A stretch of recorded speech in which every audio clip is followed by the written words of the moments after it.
Assalamualaikum warahmatullahi wabarakatuh. Alhamdulillahirabbil alamin wa bihi nasta'inu ala umuri dunya waddin wa ala alihi washabihi ajmain. Allahumma shalli ala sayyidina Muhammad wa ala ali sayyidina Muhammad. Amma ba'du.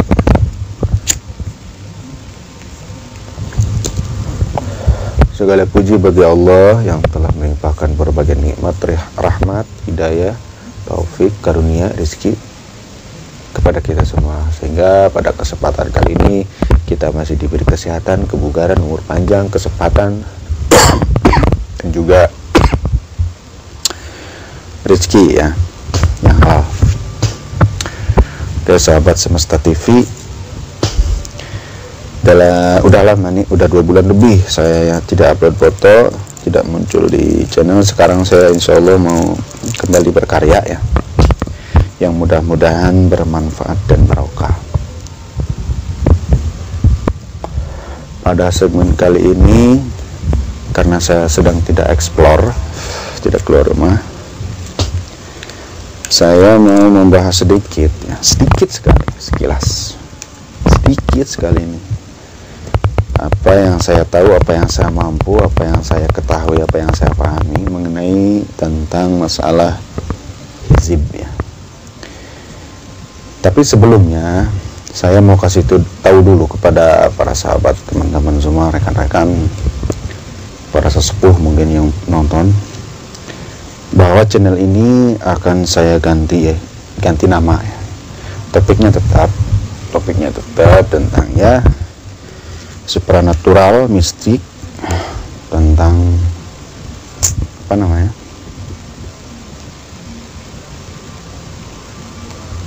ilmu hikmah, tetap seperti itu topiknya.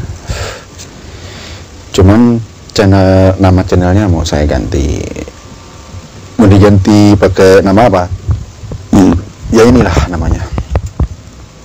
Kenapa saya pakai nama ini, pakai Nagara Beling? Saya itu teringat waktu kecil saya dulu. Waktu saya kecil ada suatu kampung yang sering dijuluki oleh teman-teman bahwa kampung atau kawasan itu adalah kawasan Nagara Beling, yang memang mempunyai konotasi yang yang jelek. Cuman sebenarnya kalimat ini bersayap, mempunyai 2 makna. Negara Beling itu makna yang pertama adalah kawasan ini atau kampung ini adalah memang benar-benar tuh kampung banget. Saking kampungnya tuh kalau buang pecahan botol, piring apa itu dikubur sampai pabalata kalau bahasa Sunda, berserakan di mana-mana. Itu yang mana yang pertama. Mana yang kedua adalah kenapa disebut Negara Beling adalah karena di kawasan itu, kampung itu terkenal sekali dengan santetnya. Kenapa beling dengan santet ada? Karena biasanya salah satu media santet itu diantaranya salah satunya adalah belingnya. Beling, pecahan kaca, piring atau botol ya, di samping silo, rambut, tanah kuburan dan lain sebagainya. Itu. Jadi saya kira ya sudah pakai nama ini aja. Kalau Semesta TV kalau menurut saya terlalu berat. Semesta, itu sangat berat kalau menurut saya. Ya mudah-mudahan perubahan nama ini membawa keberkahan. Saya lebih semangat lagi untuk berkarya ya, dan juga barokah tentunya. Anda ya mau saya subscribe silakan, yang enggak silakan terserah lah, yang penting saya berkarya lah gitu. Oke, seperti yang saya tadi bilang, sahabat, saya mau membahas sedikit ya tentang masalah hizib. Kita tahu istilah hizib itu sudah sangat masyhur, sangat terkenal, terutama di kalangan santri kiai atau di kalangan pesantren lah. Sangat udah familiar, udah sering kita dengar. Kecuali ya orang-orang luar pesantren mungkin yang masih bertanya apa sih hizib itu kan. Paling sekilas mereka memahaminya itu ya hizib itu ya ini biasa. Nah, coba saya akan jelaskan sekilas. Definisi hizib ya secara bahasa, hizib itu hizbun. Tapi maaf ya sebelumnya kalau umpamanya salah, mohon dimaklumi, mohon dimaafkan. Karena saya bukan apa-apa dan bukan siapa-siapa ya. Enggak, bukan tawadhu saya, tapi tawadhu, bukan tawadu, tapi tawadu, karena saya tadi habis berwudu.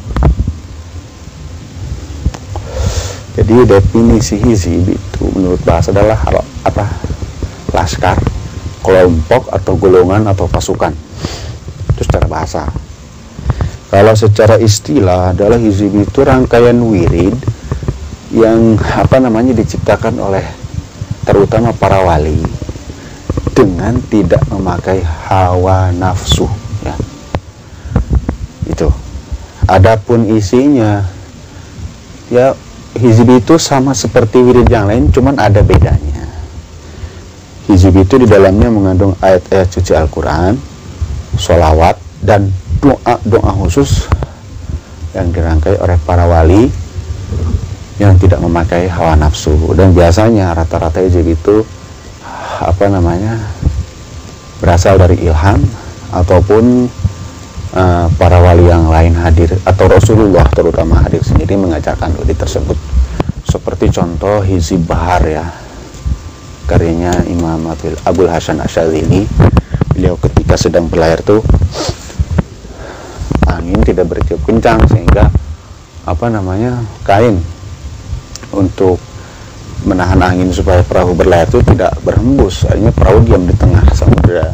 Akhirnya dari situ Rasulullah hadir memberikan yaitu hizib bahar tersebut. Akhirnya setelah dibaca, alhamdulillah kapal itu berlayar kembali. Tuh, jadi hizib itu punya nilai historis, ya, punya sejarah. Jadi terciptanya hizib itu mempunyai peristiwa yang sangat luar biasa. Itu hizib bahar tadi. Ada lagi hizib nasor. Hizib nasor itu sama, karyanya Imam Abul Hasan Asyadzili, ya, radhiyallahu anhu. Beliau ciptakan hizib itu ketika kalau nggak salah sedang perang salib. Beliau tulis hizib itu ketika perang salib. Terus ada lagi kemudian hizib barki, hizib autad, hizib diva, hizib sakran, hizib maghribi, dan lain sebagainya, banyak lah. Itu nilai historisnya. Kemudian mengenai karakteristik hizib, itu beda dengan wirid yang lain, terutama seperti roti. Hizib itu lebih keras, lebih sensitif, hawanya juga sangat panas. Jadi tidak sembarangan orang mengamalkan atau mengijazahkan hizib, karena hizib ini sangat berbahaya kalau kita tidak mempunyai pendamping atau guru atau mursyid, ya. Karena akibatnya fatal. Kenapa? Karena hizib ini tidak sembarangan orang menciptakan hizib, karena yang menciptakannya itu rata-rata para wali. Imam Abu Hasan Asyadzili, ya. Imam Abu Hasan Asyadzili itu pendiri thariqat Syadziliyah. Thariqat itu kan banyak, ini saja berapa itu? Ada thariqat Tijaniyah, Syadziliyah, Qadiriyah, Sulaimaniyah, dan lain sebagainya. Sehingga tidak heran hizib itu banyak diamalkan oleh orang-orang thariqah, ya. Kenapa? Dari dulu sampai sekarang itu banyakkan orang thariqah, ya, atau orang pesantren. Kenapa? Karena orang thariqah itu, karena hizib itu kan sifatnya keras. Orang thariqah itu kan sudah biasa dia tazkiyatun nafas, ya, melatih hawa nafsu, mengendalikan hawa nafsunya, sehingga ketika mengamalkan hizib itu mereka bisa mengendalikan. Jadi kalau seumpamanya mau mengamalkan hizib itu kita harus punya ijazah. Terus juga keilmuan di samping hizib itu, ilmu agama kita harus punya dasar, terutama tasawuf, untuk mengendalikan diri, karena hizib itu sangat keras, ya, keras sekali. Terutama contoh hizib nasor. Hizib nasor itu kan untuk keberanian, kepercayaan diri, di samping anti sihir juga bisa untuk menghancurkan musuh. Makanya tidak salah kalau hizib itu pertama diciptakan memang dalam suasana perang salib dulu. Bahkan di zaman penjajahan Indonesia pun dulu, para ulama, para kiai, para santri yang berperang melawan penjajah itu, mereka menggunakan hizib itu. Di samping memang menimbulkan keberanian, juga untuk tahan tebasan, tahan bacok, tahan tembak, dan juga untuk mengobati memar juga bisa. Yang utama dari hizib nasor adalah minta pertolongan dari Allah untuk menghancurkan musuh. Ya. Hizib nasor itu namanya tuh kalau nggak salah selain hizib nasor itu disebut juga hizib kohar, karena mungkin di dalam hizib itu ada penyebutan kohar tuh berapa kali ya. Atau ada yang menyebutnya hizib nasor itu hizib saifi ya, hizib pedang, karena emang berhubungan dengan perang. Jadi saya sarankan kepada yang mau mengijazahkan hizib, jangan sembarangan mengijazahkan. Dan kalau sudah ada yang ijazah hizib, kalau bisa jangan dilebihkan bacaannya ya, jangan sampai melebihi dosis seperti kata Abah Kiai Lutfi. Kalau kita udah lebih dari dosis, maka kita tuh bisa apa ya, kata beliau tuh kuter gitu, kuter kayak orang linglung, kayak orang ya apa sih kuter, kayak orang apa ya, linglung lah gitu. Dan hizib ini kalau kita diamalkan, dibaca melebihi dosis terlalu sering, umpamanya itu sehari sampai 100 kali setiap hari, itu ditakutkan jatuh kepada kesombongan, karena hawanya panas, percaya diri, berani kepada siapa saja itu berani, siapa saja dilawan gitu. Pengaruhnya itu luar biasa, sangat tajrib gitu kalau hizib. Makanya nggak sembarangan, hanya sebagian kecil orang saja yang mengamalkan hizib. Hizib nasor ini sudah familiar ya, terkenal di kalangan santri kayak itu. Samping hizib bahar, hizib barki, hizib awta, hizib dipa dan lain sebagainya. Kalau hizib barki itu ya penggalan dari bait Jaljalut Kubro dari kitabnya siapa tuh, Mambawa Sulul Hikmah ya, karya Abil Abbas Ali Albuni kalau nggak salah. Nah, mengenai ciri-ciri orang yang mempunyai hizib adalah biasanya orang berwibawa, berani ya, ciri secara umum hizib apapun, walaupun setiap hizib asrar, sir ataupun khawasnya itu berbeda-beda, tapi secara umum hizib itu ya rata-rata orangnya berani, berwibawa. Makanya hizib itu jangan sembarangan. Kalau umpamanya mau ditambah bacaan, pokoknya kata guru itu 2 kali sehari kita tambahin jadi 4 kali, harus konsultasi dulu, tanya dulu. Nanti guru kan bisa melihat tuh kondisinya tuh yang apa, kata muji itu yang dijazahkan nih cocok ditambahin, ya tambahin. Pokoknya ini nggak cocok jangan. Karena itu kalau melebihi dosis takutnya membahayakan karena akan terjerumus kepada kesombongan. Itu ciri-cirinya. Untuk mengenai lalu siapa sih, kalau ciri-cirinya kan sudah bisa kita tebak, berani pada siapa saja, berwibawa dan kuatnya kan.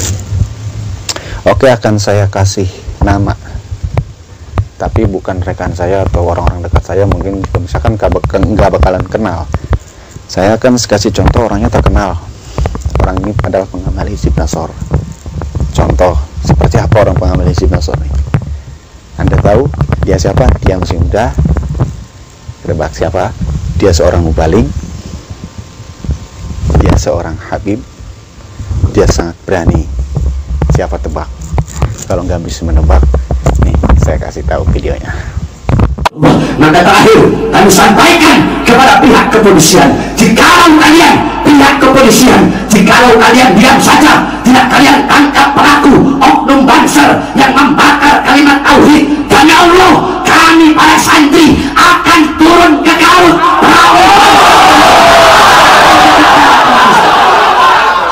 Saya tanya masyarakat Cisarua, siap turun ke Garut?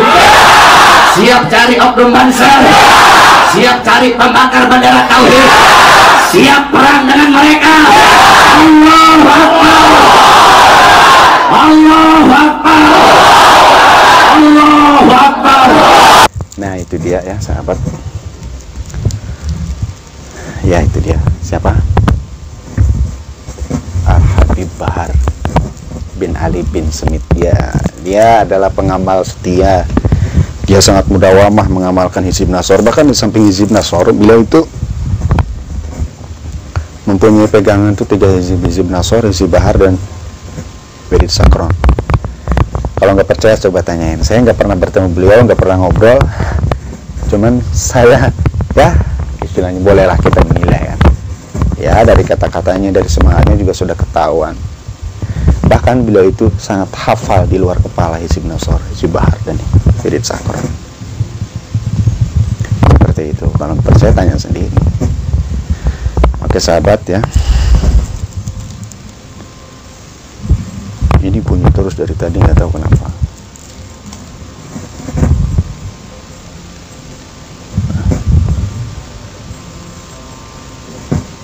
Diam. Oke sahabat, semoga bermanfaat ya. Mohon maaf dan mohon maklum atas segala kekurangan. Wassalamualaikum warahmatullahi wabarakatuh.